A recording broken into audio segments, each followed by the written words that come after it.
I'm sure if you've watched any reviews for Dungeons and Dragons Honor Among Thieves, you've probably gotten a lot of really bad Dungeons and Dragons puns from all these pundits out there who are about to review the movie. And I promise you, I will not do that here. And with that being said, guys, I think this is a film that you should roll the dice on. It's son of a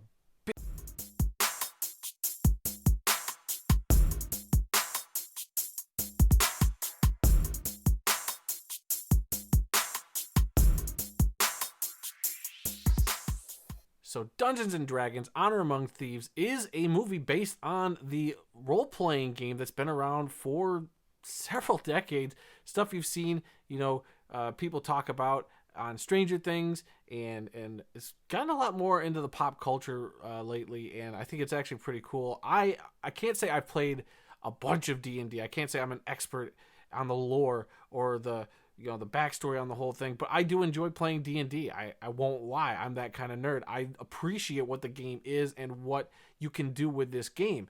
And to get it translated into a movie, I figured they could go in so many different directions with it. And I will admit right off the bat, the story here, which is essentially about a group of thieves who have to band together in order to stop an evil that has kind of taken over part of the land. There's a little more complicated stuff there, but I have to give the story this. It did feel like I was sitting down and watching somebody else's campaign. It's like whoever wrote this script, this screenplay here, sat down, they played a session, and they just took all the best bits and kind of turned that story, and cleaned it up a little bit and turned it into a narrative. And you really feel it. If you've played a game of D&D or a session of D&D, you might get that feeling because, from the beginning, you get the character backstory, then you get your quests and side quests and a bigger overarching narrative. You get several different characters who are all very different and interesting and fill different roles for your group as you campaign and play through the game because you want different people with different skill sets which help you achieve the end goal. And they do that in this film. So they kind of check all those boxes. And if you're a big D&D fan, I think this is up your alley and you will have a very, very good time with it. If you're not a D&D fan, you actually might still enjoy this. It is kind of still a fun fantasy romp that's got quite a bit of comedy in it, but it does also really lean a little more into the fantasy element of it than I was kind of expecting. I thought it would lean more comedy just based off the trailers and with this cast, but they actually do a really good job of introducing and running with just really good high concept fantasy at certain points, for me at least. The cast is really stacked. Chris Pine, Michelle Rodriguez, and Hugh Grant, three heavy hitters just right there alone really anchor this cast. And there's a lot of other great characters and actors in this film. And I do appreciate the names they gave a lot of these characters. And forgive me for sitting here and reading it from a list because I would not have remembered it otherwise. Like you got Chris Pine, who's playing Edgin, yeah. It feels like it's a name they gave a character, like you put it into a D&D name generator. That's essentially what a lot of these names feel like. Edgin Darvis. Michelle Rodriguez plays Holga Kilgore. Sophia Lillis plays Doric, who is like a tiefling. I hope I'm saying that right. Tiefling. I can never say it right. But she's probably my favorite character of the whole film. I just like the way she kind of committed to that character, and I thought she was a lot of fun. And then you've got like Hugh Grant, who plays Forge Fitzwilliam, like a great D&D name. And then you got Justice Smith, who I thought was great in the film, plays Simon Omer. Yeah, the one weird, just regular name in the whole cast. So you get a Simon in there. But I mean, the guys who did this film, Jonathan Goldstein and John Francis Daley, they did a film called Game Night a few years back, which I thought was a lot of fun. If you've never seen Game Night, check it out. I'm not going to say the premises are the same because they're not. But essentially, a game night was a film about an at-home game night that kind of goes a little too far. Like board games, all that sort of stuff. And I thought these guys tackling this film were actually pretty well suited for it. They were also supposed to do the Flash movie, which they dropped out of, and are doing this one. I think the direction that, they really care about the D&D property, and I think they nail so many aspects of it. I'm sure there'll be some people out there who will sit there and push their glasses up and go, oh, well, in the movie, you can't turn into an owlbear. Just calm down. Like, it's a movie. It's fine. They tweak and bend some stuff and rules from the games you know and love to fit the narrative of this story, and I have no problems with it. And if you got a problem with it, man, I got I got some bad news for you because The world ain't like that out there. So look, as faithful and as fun and enjoyable as this film is, I do have quite a few issues with it. The pacing is a little off at times. Like towards the beginning, I was kind of nodding off. It is like the typical, like you're getting the backstory of your characters kind of thing, which is fine when you're actually sitting down and playing a session of D&D.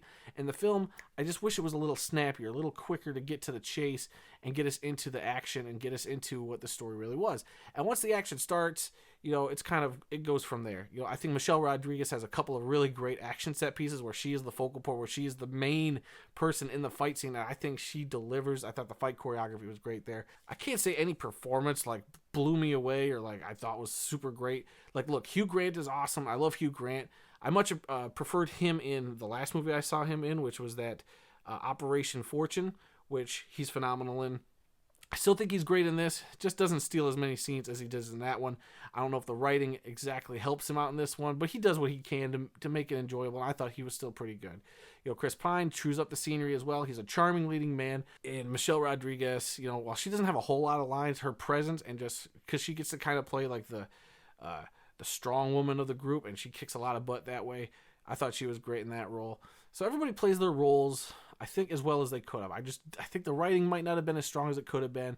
I think that they meandered and stuck a little too much into we have to do so many side quests before we can get to the main objective. Like, maybe a little too much of that. Some Easter eggs and some stuff that, hey, look, if I was a more hardcore D&D fan, I would appreciate, but having not, I do feel like there were times where I felt like they strayed away from the narrative a little too much to kind of show off that sort of stuff. Hey, look, if you're a D&D fan, you'll enjoy this. If you're not a D&D fan, I actually think you'll enjoy it. Like, I took my dad. He isn't a D&D fan. He, it's nerd stuff to him, but he enjoyed it. My brother-in-law seemed to enjoy it. And he's not a D&D fan, but I think this is a good time. Our audience seemed to enjoy it. I'm not going to say it's the greatest movie you're going to see this year. It's definitely not the worst thing you're going to see this year. I think it's a crowd pleaser, and that's what we want from our movies, don't we? And look, I'm going to give this a B-. Now, hear me out here. It almost got up to a B, but like I said, there's just some pacing issues for me that kind of really hurt it for me, and I think that the story wasn't as strong as it could have been. It could have been tightened up, and I think they could have, if they were going to do so much character stuff, they could have fleshed some stuff out with certain characters. And the movie is almost about 2 hours and 20 minutes, maybe. I'm not sure the exact runtime. It felt a little long at points. But, again, once it gets going, though, it is a lot of fun and engaging. Yeah, highly recommend it. Even at a B-. I think a lot more people would give it a higher grade than me, which is fine. It's just for me, I'm not grading it as a D&D movie. If it was a D&D movie, I'd probably give it an A. Like, as a pure, it's a D&D movie. Probably A-, high B+, something like that. If I was just grading on the D&D movie curve. But it's not. It's a movie with all the same kind of nuts and bolts that other movies kind of follow that I look for in terms of building a great film. And this one, while it's got all this stuff, and I still think it's entertaining and delivers on what it wants to deliver, just overall, B-, almost a B. So yeah, come at me, comments, I guess. You'll feel how you feel. That's just how I feel. I might see this again if some friends wanted to. I don't know if I'm going to rush back to the theater to see it, though, but I did have a really good time seeing it. What about you guys? Are you interested in seeing Dungeons & Dragons Honor Among Thieves? Have you ever played D&D? So yeah, guys, if you could hit that like button, hit the subscribe button, hit the little bell notification at the top there to be notified whenever I drop new videos, because I probably got a few more coming this week, and I got a very packed schedule when it comes to movie viewing.